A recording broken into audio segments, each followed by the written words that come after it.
It again. Go ahead, explain it. So it's basically, are you keeping these guys in your lineup for Week 11, or are you closing it out and putting them on your bench? Let's start, Lawrence, with Alan Lazard, who now is in Christian Watson's receiving core. It's because we're in a bar. It's like the tab. Keep the tab open. Keep it closed. You didn't explain it. The minus 600 caches. I'm just you didn't explain it. Explain it like that. Here you go right here. Alan Lazard, I'm going to keep it open with a nice little double shot. Okay, wow. Then we're going to keep it. I want to party with you, Cowboy. Yeah, let's do it. Let's do it. Now, Christian Watson, this is what we've been wanting to see from him. Yes, sir. He blew up, right? I'm not going to take 1 4-catch for 45-yard game and no touchdowns from Alan Lazard and just like, he's nothing now. Remember, coming into last week, he was a top 15 wide receiver. This could actually be good for Alan Lazard. Now there's other people Aaron Rodgers has to throw the ball to. That's great. Alan Lazard has still scored a touchdown in 3 of his last 5 games. They're going against Tennessee. This is a nice – hell, I like Green Bay to win if we just going to speak on it like that. But minus 165. I'm gonna keep this open. I am shocked about that, by the way, that the Packers are 3-point favorites in this one. Yeah, trending towards 3.5 as well. Not a lot of respect for the 6-3 Tennessee Titans leading the AFC South. Not at all. Aaron Rodgers has one good game, and all of a sudden they're back in. Christian Watson had one good game for him. The fact of the matter is that 4 of the last 6 games, Alan Lazard's had at least 8 targets. He's had double-digit fantasy points in 6 of 8 games so far this year. The Tennessee Titans are bottom 5 in pass defense since Week 7. We know how good they are as a run defense. Yeah. So my expectation is, I agree with Lawrence here, keeping the emergence of Christian Watson. By the way, I think they're going to get Randall Cobb back this week as well. Not that we care about Randall Cobb for fantasy, but there's just another weapon that the Titans are going to have to deal with. They can help sort of move the chains and keep drives alive for the Packers. I have Lazard as wide receiver 19 this week. So, yeah, I'm absolutely keeping it open. Yep. I think you mentioned the key point, which is the Titans' run defense. And this is like last year's Bucs run defense. And I always think back to that Colts-Bucs game last year when Jonathan Taylor was running hot and Frank Reich just gave up on the run. And he passed with Carson Wentz, I think, 21 times in a row without a run. And we saw Mahomes against the Tennessee rushing defense as well. They just gave up on the run. It's just passing all the time. And now with Watson creating a bit of space for Lazard too, I think that he should be able to deliver. A guy who did not deliver last week, as he never does on the road, Amari Cooper, now plays at Buffalo in what looks like tough conditions. Open or closed on Amari Cooper, Matthew? I'm going to close it out if I can. Now, I'm at wide receiver 22, which means he's like a high-end wide receiver 3. But the fact of the matter is in an ideal world, you're not starting him. Here's the key. Here, I got 2 words for you. This is the key here. At Buffalo. Boom. He is at. In fact, that's the most key word. Is at. At. Because when he has been on the road this year, he's averaging us under 6 fantasy points per game, under 34 scrimmage yards per game, 4 targets a game. He was on the hate list last week because he was on the road. And you know what? I was right. He did not have a good game. And you're like, oh, come on, Barry. It's just a couple of games on the road. It's small sample size. It's his whole career. It's his whole career. For his career, when he was with the Raiders, when he was with the Cowboys, for his career, he averages just 11.5 fantasy points per game, under 55 yards from scrimmage, and then on the road, at home, 16.4. So 5 points better at home, 77 yards from scrimmage. So basically, 5 fantasy points better, 23 yards from scrimmage better at home than on the road. For his career, he has always been poorer on the road. Heavy snow is expected in Buffalo on Sunday. Yeah. I am closing it out on Amari Cooper for this week if I can. You put the numbers there well, and I'll just bring fans back to this. The Philadelphia Eagles game where the Cowboys they were playing for the division a couple years back. Amari Cooper's a little cold. He cold. He said, hey, coach, let me get out of the game. He took himself out the game, and But, yeah, man, it's tough. And like you said, it's not just 2 or 3 games. This has been happening, so I'm closing it out, going home, night. He's never been great in cold weather. Yes. He traditionally, throughout his career, again, it's going to be snowing in Buffalo. The Bills need to win this game. The Bills have dropped in the playoff standings. The Bills are like, what the hell? Yep. We're supposed to have home field advantage throughout the playoffs, and now we're like, we're a loss or 2 away from being out of the playoffs.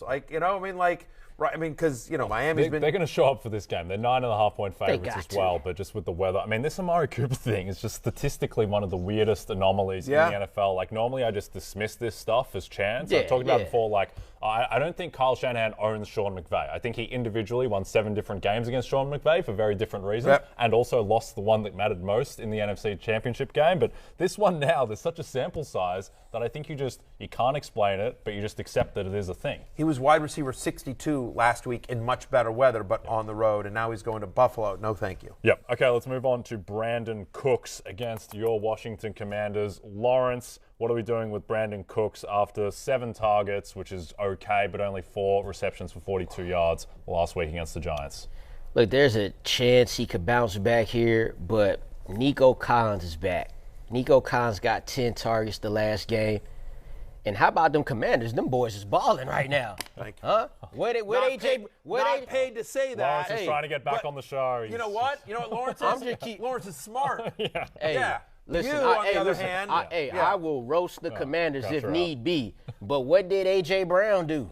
Nothing. He didn't do nothing. No. So, I mean, and Brandin Cooks, he don't even like the team he on right now. He mad he didn't get traded. He only got – Nico Collins had 10 targets. He been hurt. Brandin Cooks supposed to be the wide receiver 1 in that team, and he's only had 2 games this year with 10-plus targets, closing that out, man.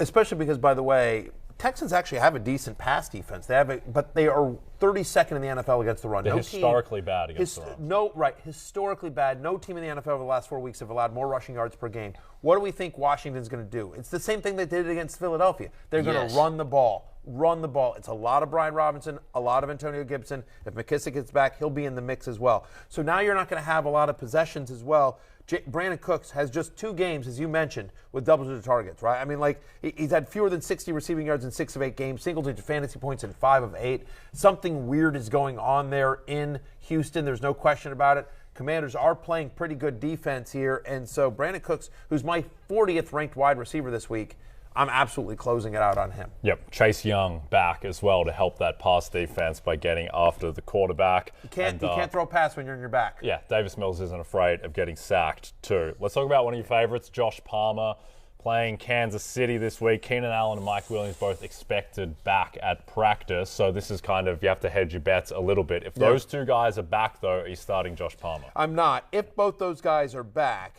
and there's only been 1 game in which both Palmer has played with Keenan Allen and Mike Williams. But in that 1 game, 3.9 fantasy points.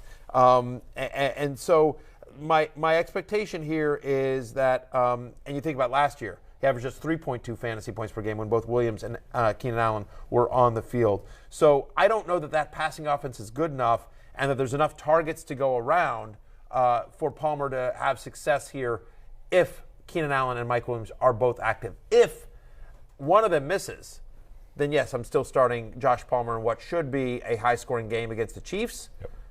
By the way, that game right here on NBC and Peacock Sunday night, I'm a company good man. One. Yes, Totally. sir. Thank you very much. Should be a really good one. It got flexed into the Sunday night game. I always like that. I like the flex. Yeah, my shows their main business. Well, my old gig, we were always just like, we never got the, Monday Night Football never got flexed. Yeah. It was always just like, hey, Titans, Jags, Derrick Henry might go off. Yeah. And you always had to try to figure out a way to try to sell it. Maurice Jones-Drew coming up. Yeah, exactly. It was just always it was always a struggle to try to sell the game. And that's why fantasy was just like, hey, Monday Night Miracle. That was the whole thing, reason to watch. Here we don't have to. So I like the ability of NBC to just be able to, we'll just pick a good game. Yes. This game that was scheduled 4 months ago, that one stinks. But fine, we'll put Patrick Mahomes back on Sunday Night Football. That'll work. Anyway, so I'm closing it out on Josh Palmer under the assumption that Allen and Williams are both active. If one of them misses, give me Josh Palmer again. Yeah, he's currently wide receiver 33 for me. Yeah, and I'm going to close it too because the 3 straight games with 8+ targets is really a moot point. It doesn't even really matter if Keenan Allen and both Mike Williams play, because just think about it. When you were doing your fantasy drafts this season, right, you saw Keenan Allen get drafted. You saw Mike Williams get drafted. Maybe people took a flyer way later rounds on Josh Palmer, but nobody thought about starting him ever if Keenan Allen and Mike Williams was playing. So like you said, if it's one of them starting, one or the other, you start them. But if it's both of them, close that tab. Yep. All right, Lawrence, let's talk about Miles Sanders, who was shut down by Matthew's Washington Commanders. Now he gets another tough matchup against the rejuvenated Indianapolis Colts. Are you keeping it open on Miles Sanders? This guy, I'm going to keep it open for Miles Sanders. Yeah. The team's too good. The offense is too good. The running game is too good. It just wasn't against the Commanders, who get Chase Young back. But in the 3 games prior to that domination that the Commanders put on the Eagles, Miles Sanders has at least 70 yards rushing in all of those games, and he scored in all of those games. So I'm going to keep that open, and this time I'm going to sip. Fair enough. I'm keeping it open too as well, but I mean I have been running back 22, so I mean it's a high-end flex this week. He hasn't been involved in the passing game recently. 0 receptions the last 3 games. Like 0 receptions as well. So he really needs a touchdown here to pay off, and I think he's got a chance, but the Colts play pretty good run defense. They're 1-0 under Jeff Sunday, and so I'm going to make that a thing, Jeff Sunday. I'm going to make that happen. It's a thing. Yeah, you've made it up. I'm going to keep making it a thing. Pushing the agenda. Last 4 weeks, they're a top 7 run defense, the Colts are. And so, and they're getting healthier as well. So I'm keeping it open, but I'm lowering expectations. And just, but I think I agree with Lawrence ultimately that offensive line is too good. Philadelphia was embarrassed on Monday Night Football by losing to my Commanders. They had a bad day. We heard about that. Bad day. But there is slight concern here, I would just say, again, because of the lack of the passing game usage. I'm going to call my shot right now. The Colts win that game outright as 6.5-point dogs. They beat the Eagles plus 240. Jonathan Taylor going against that run defense. That is fair. The rejuvenated Indianapolis Colts playing hard. The Eagles team was really banged up as well. No Dallas Goedert. What's going on with the receivers?